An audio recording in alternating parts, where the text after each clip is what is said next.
Hey everybody, Mike here. So recently xTool came out with a new tool. So this is the xTool Selected Engraving Pen, and this was sent out to me to try out and test. In exchange, I told them I'd give them a review. So this video is really just slowly going to be about getting this thing out of the package and showing you the contents that this thing comes with. And then I'll kind of go through a couple scenarios I would find myself using this, as well as some of the other capabilities that this thing would have. So let's go ahead and dive into this product and we'll take a look at this thing together. So this is the way it was sent to me, as you see here. So go ahead and get this little wrap off the case here. It's got a real nice soft case that this thing comes in. The first thing I noticed is just how narrow this thing is. I really like tools like this that are in a compact case because it just makes it that much easier to store either out here in the shop or if you've got a craft room you're going to put this in. It can very easily fit in just about any kind of drawer. So I'm going to get this thing opened up here. The first thing you'll notice when you open this thing up, you got like a nice little mesh spot here that's got some stuff stored in here. Just go and grab those contents out. So we got a USB cable here. So this is a USB-A to USB-C charging cable that you can plug this device in and go ahead and get it charged. And inside of here as well, it looks like I've got a couple stencils and I got your user manual. So let's get those out, take a look at those.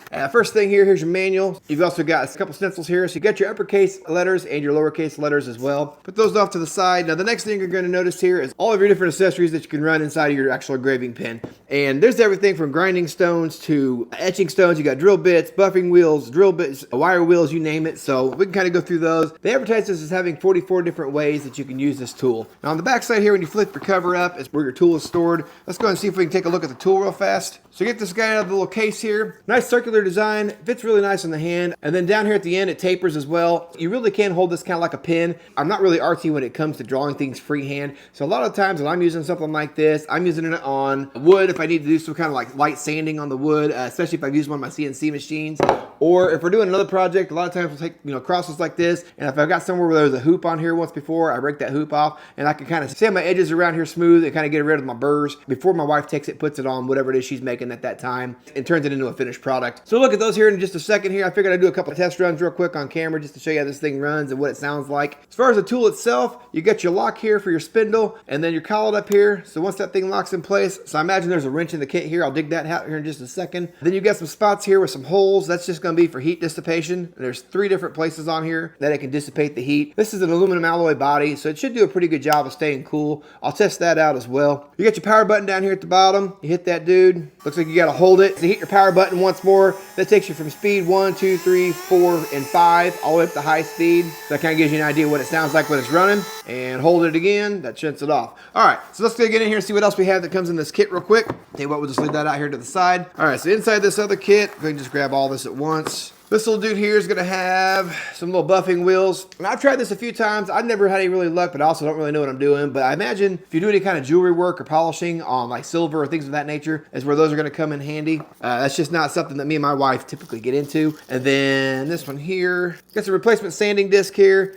Got some little cutoff wheels. Looks like a little saw blade here. That looks kind of interesting. I don't know that I've had that in any of my other kits in the past. Got a little diamond wheel here as well. So we'll go ahead and put those back in the case here. A bunch of loose parts. Okay, next we have got, so there's your little wheel here to hold your sanding disc. And you got a couple of these little spindle pieces here that will hold your cutoff wheels. And last but not least, there's your wrench I was talking about and a little wire wheel. Several different options in this little kit to get you going. I'll go ahead and grab out my little wrench here because I want to go ahead and put a bit on this thing and I want to try to test this thing out with you guys real quick. So I think I'm going to go with my little sanding wheel and I'm going to grab one of these little spindles here. The little sanding disc just slides on like so. Let's go ahead and grab this dude, put that in the collet. So I'm gonna need to loosen that up first. Take my little wrench here, I'll snug this dude up. All right, we should be off and running now. I wanna go ahead and see if I can polish this up the way I normally do. So I'm gonna go ahead and hold that power button down, get this thing turned on. And I'm gonna dial it up about halfway. Basically all I'm trying to do is just make this metal a little bit flatter and not so abrasive so that it doesn't catch somebody's finger the wrong way. I'm gonna go ahead and dial that up a little bit more. All right, run that on high. There we go. Okay, just like that, that's basically all I was after there. Just take those little edges off there where I broke the piece of metal off where there was a hoop on there. So I'm gonna grab one of these little ball tips here. I wanna see if I can give this a shot and try to do some writing on this wood, just to give you an idea how this would look if you're using it like an engraving pen. And what's nice about this thing is you can use this on all different types of materials. So if you got leather, acrylic, glass, wood, you name it, you can pretty much use one of these little tools on just about any material you can think of. And it's good for everything from just engraving letters or adding to your artwork, adding detail to something, polishing jewelry or different metals, you name it. The options on these things are kind of limitless and you're really only kind of limited by your imagination. Let me go ahead and turn this thing back on here real quick. Try writing with this thing and see how we do. Bear with me, this is not what I'm good at, but we'll go ahead and give it a shot anyways.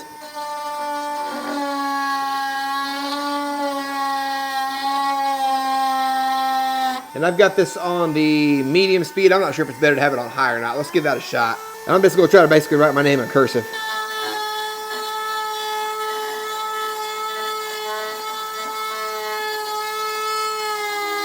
I think that might actually be better on the lower speed. Let's try 2 real quick.